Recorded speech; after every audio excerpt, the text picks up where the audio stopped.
Hello, brothers and sisters. This is Sabata with the Equatorial Advocacy Foundation. I am the director for resource mobilization. I hope you people are doing fine wherever you are. Today, I would like to come and discuss with you about some human rights violations that are applied on you, fellow Equatorians. This is basically applied to all South Sudanese, but given this forum is basically to provide some civil education to the people of Equatoria and empower people of Equatoria, I would address this straight and specific to the people of Equatoria. Fellow people of Equatoria, your state of conditions of life has been reduced to that of a less human person because your human rights have been deprived away from you. And speaking about human rights, what are those rights? Now, those rights are many, but then I will mention the most important ones, the concepts of the most important ones. In the what's called the Human Rights Declaration that was declared by the United Nations around 1947, the most important rights are the rights to life, the rights to freedom, that is liberty, and the rights to property. These are human rights.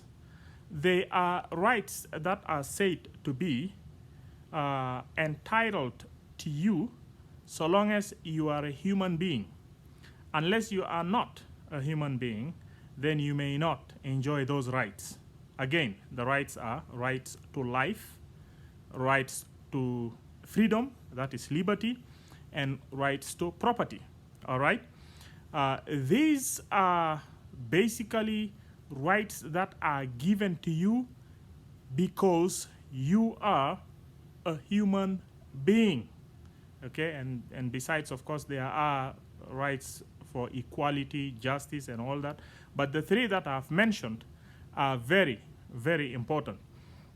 As a matter of fact, the United States of America has embraced that also into their constitution, even though they just replaced property with pursuit of happiness.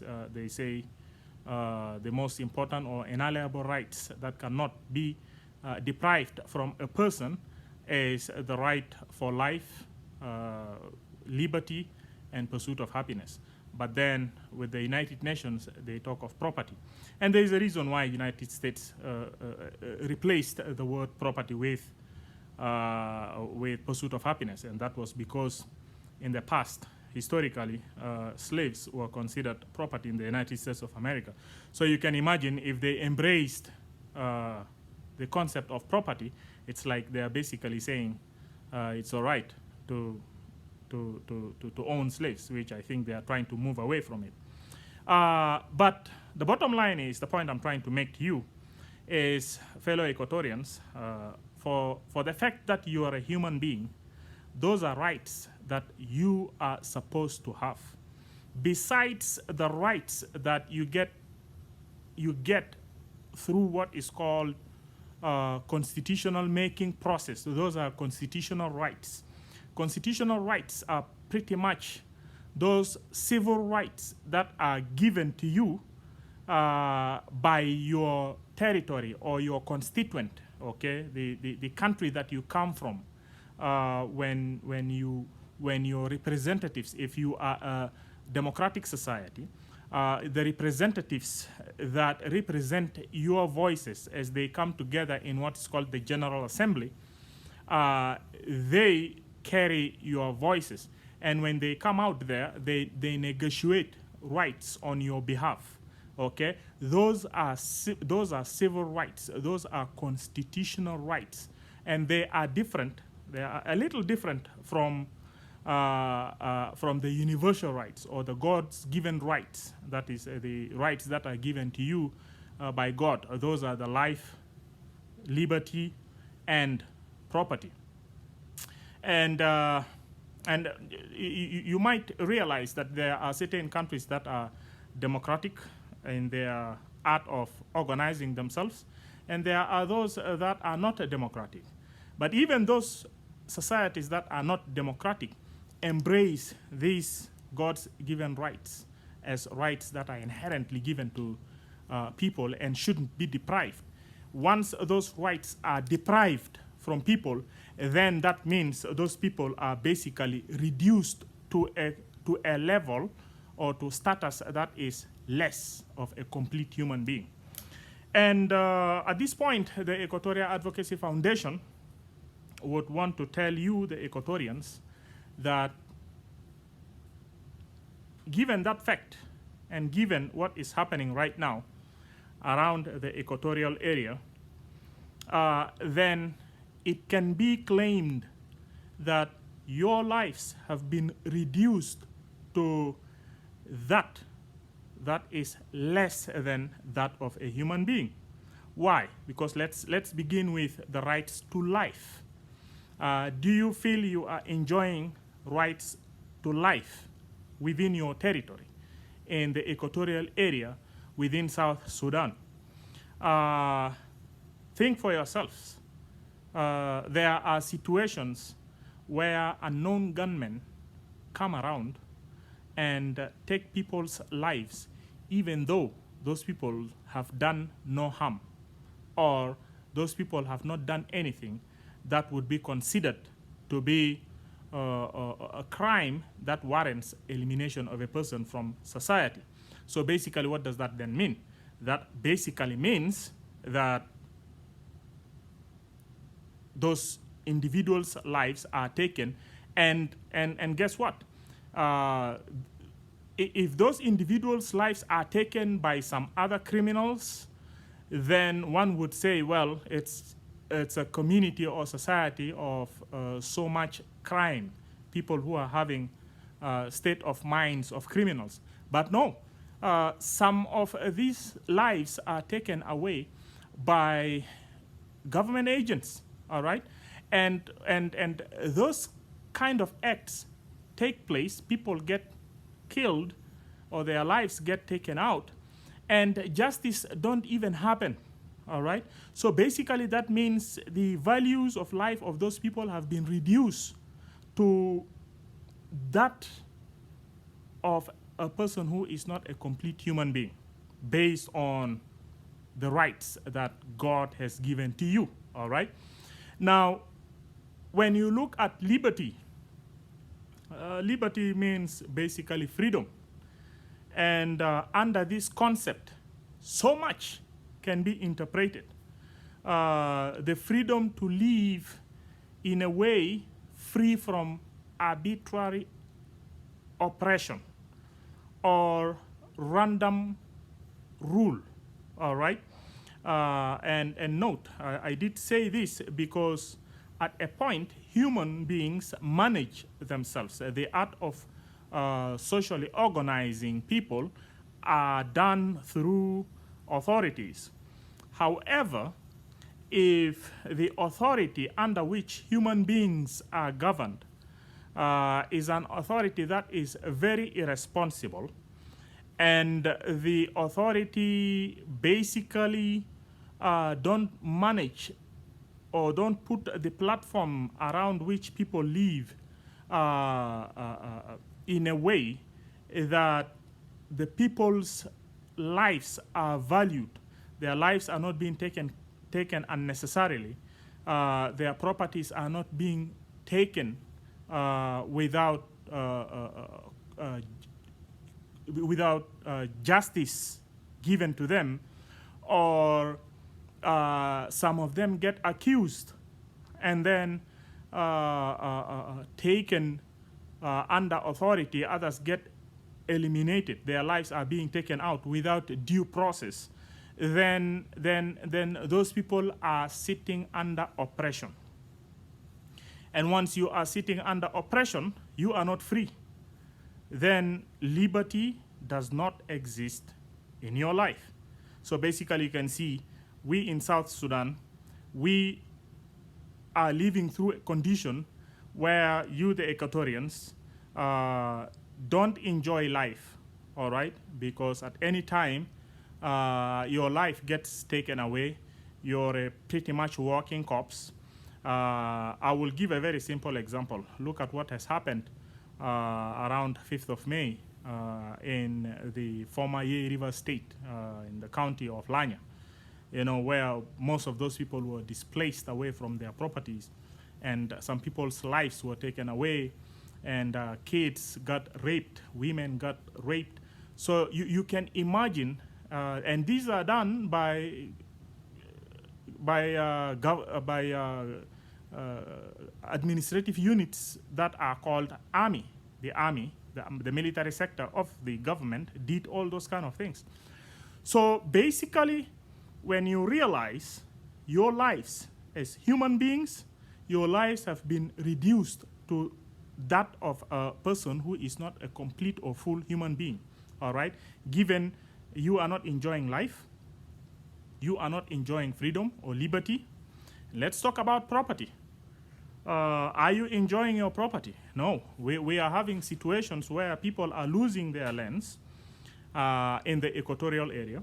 And the Equatorians right now fear what is called existential threat. There could be a possibility that with time, when situations continue down the way it is going right now, in the future, Equatorians could desert their lands and pretty much move to the northern part of Uganda or some parts of Congo or even Kenya, simply because they are facing atrocities from settlers who are not indigenous people of the equatorial lands. You can imagine cattle owners who are armed by personnel from the government are coming to the equatorial areas with lots and lots of cattle, cows. And as they come, they don't even respect people's way of life there. And there is potential insecurity that could arise at any time, given they are holding arsenals, heavy arsenals in their hands, PKMs, RPGs. So you can basically imagine, the people of Equatoria, how your living conditions have been subjected under. You have been subjected under to what is called deprived. You're being deprived from life. You're being deprived from liberty, all right? And you're being deprived from your property. What else do you have? So basically, these rights that are given to you, these God's given rights, these universal rights that are supposed to be yours, are taken out. What else do you have? What else do you have? These are rights that God has given to you.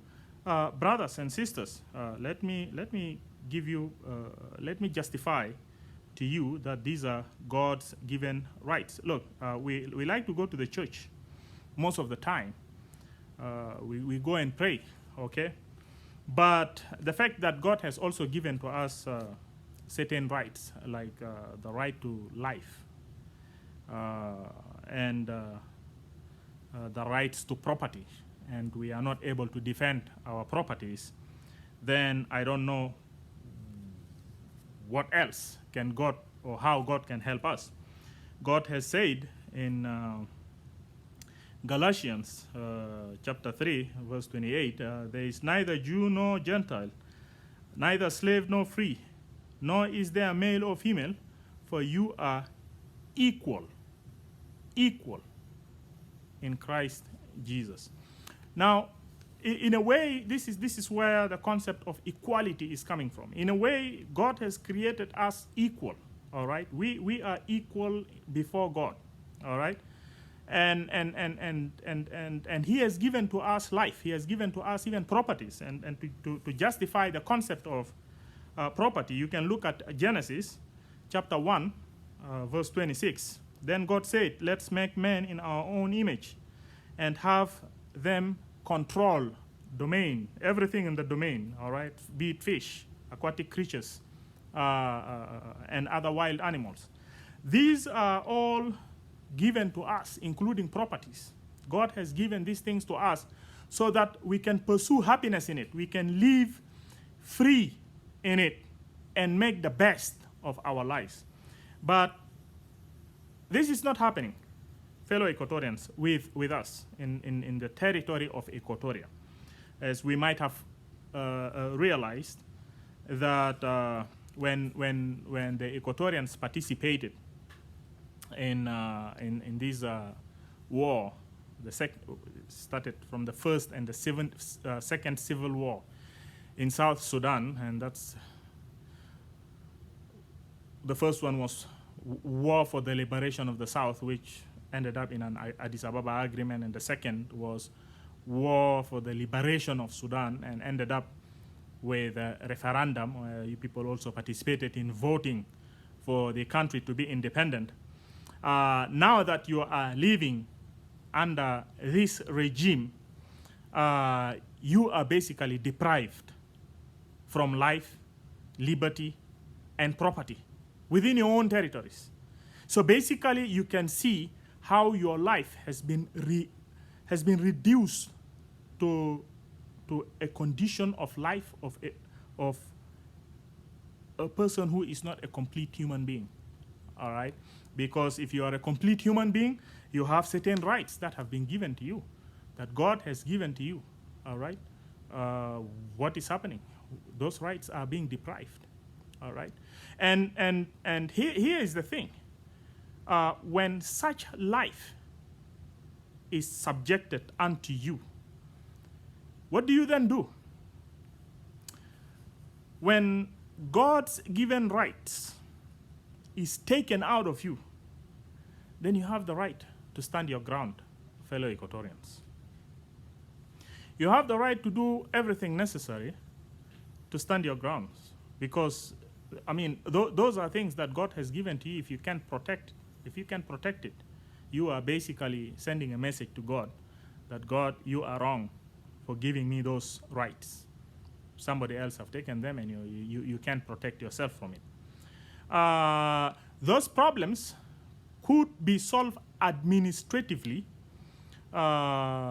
through an administrative process, and that is when people go through what is called constitutional distribution of authorities through a constitutional process.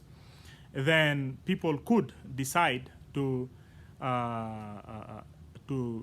inject or manifestation of liberty or freedom in a way that powers will be decentralized, such that people who are especially diversified people who are diverse in culture, would eventually have the avenue to put together what is called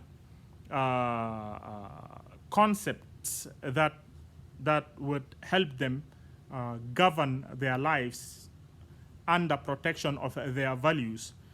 In this way, that will be manifestation of freedom. That will be manifestation of liberty, all right, through federalism. And the central authority will not have so much to say over the way they would want to administer their lives. That could be an administrative way to solve those kind of problems. But right now, how do you get this federalism to manifest, fellow Equatorians? How do you get this federalism to manifest? When IO was struggling for some reforms, many Equatorians joined IO, and IO talked about federalism, making sure that, well, when we are going to form any government of national unity, would make sure that there will be devolution of powers so that the marginalized communities will eventually have the avenue, the atmosphere to enjoy certain powers that will be given to them by constitution. so that they can organize or politically organize themselves such that they will administer their socio-cultural and also socio-economical aspect of life in a way that they would like to organize themselves in. But eventually, brothers and sisters, let's be honest, I all spoke about it. But right now, when they signed the RCs, all right, and right now there is the revitalized transitional government of national unity going on, fellow Equatorians, are you guys seeing devolution of powers? No, you guys are tossed under the bus. So there is no devolution of powers. That means still you are going to suffer the same conditions. That is, your rights to life, liberty, and property is going to suffer, all right? Because that country, you can imagine, you are suffering deprivation of life, liberty, and property, and these are God's given rights. Leave alone thinking about even some constitutional rights that will be given in order to see into it that those concepts are protected. That definitely is not going to happen. All right. So what do you do? What do you then do, fellow Equatorians?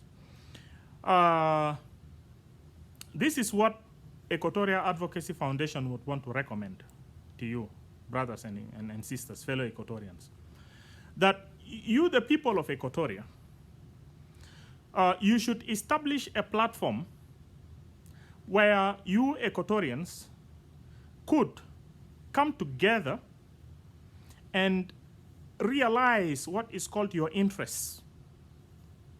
First of all, you should have a platform where you can come and synthesize yourselves on your rights, on which rights are deprived, and how that is interpreting into your sufferings, okay?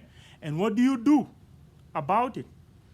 And whatever proposal you have come up with as to what you are going to do about it, you as Equatorians, as a constituent of Equatorians, you want to take that resolution, that proposal as per what you can do about it, and act on it.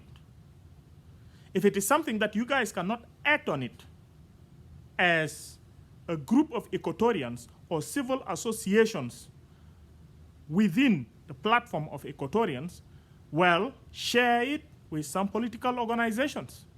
Because most of the problems that you guys are facing, you Equatorians, have solutions in what is called socio-political arena.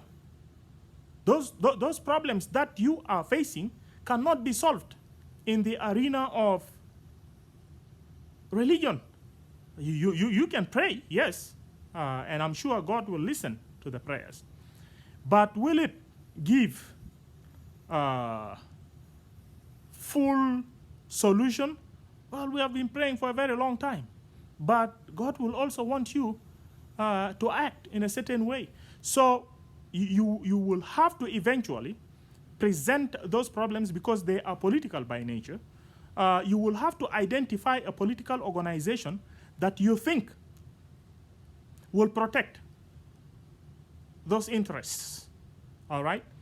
And once you identify that political organization who would protect your interests, you have to rally and support that organization, because if you are supporting that organization that's going to protect your interests, you're protecting yourself.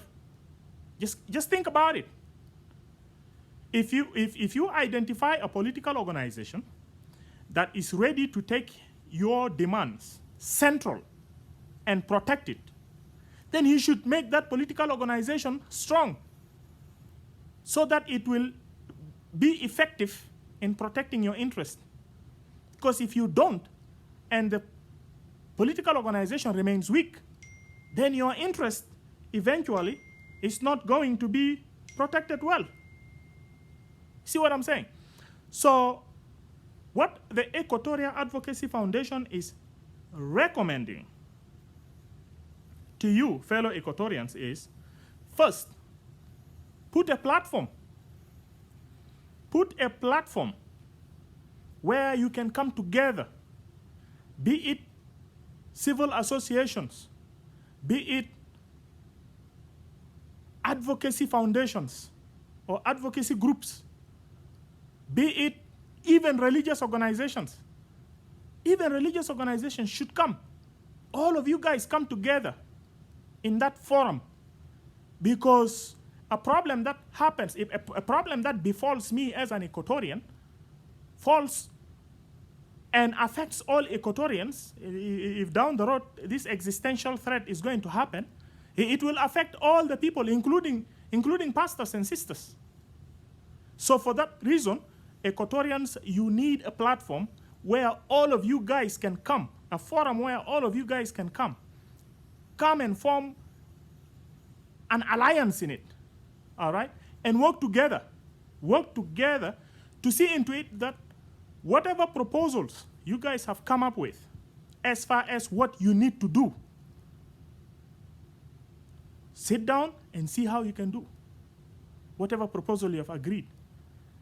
There are certain resolutions that you can structure certain units within this platform and work on it. If it needs to be addressed to the United Nations, if it needs to be addressed to international actors who are strong, like the United States of America, then you will need to put some structures together to see into it that you get those things done.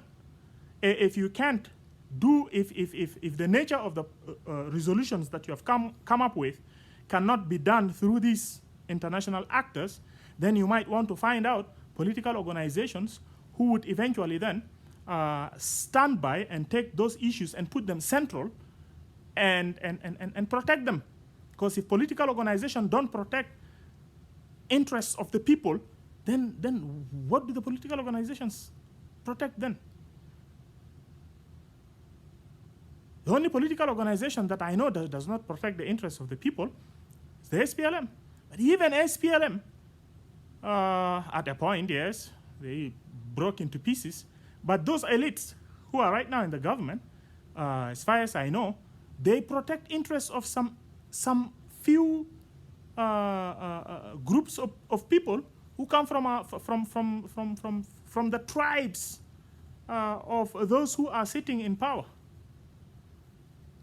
So, fellow brothers and sisters, this is what I would like to leave as far as conclusion. Yes, indeed, our lives have been reduced to that of a not complete person. Look at our relatives right now. In the former Lanya County, people are driven out of their properties. People are now sleeping under trees. I mean, human beings sleeping under trees, outside with no shelter, driven by government units. Yes, that means we are basically reduced to less than human beings, right? There are no clean water for them to drink. Thanks to humanitarian assistance that has provided assistance from outside, thanks to Archbishop Paulu, who has been very instrumental on getting the information out, and thanks to all who have contributed also from within the community. You have done a good job. However, it's time to put a platform where all of us should come together. All civil organizations and advocacy groups, religious groups should come together so that we deliberate on our challenges and also see how we can resolve them. This is our life, and we should take it serious. Thank you very much. God bless you.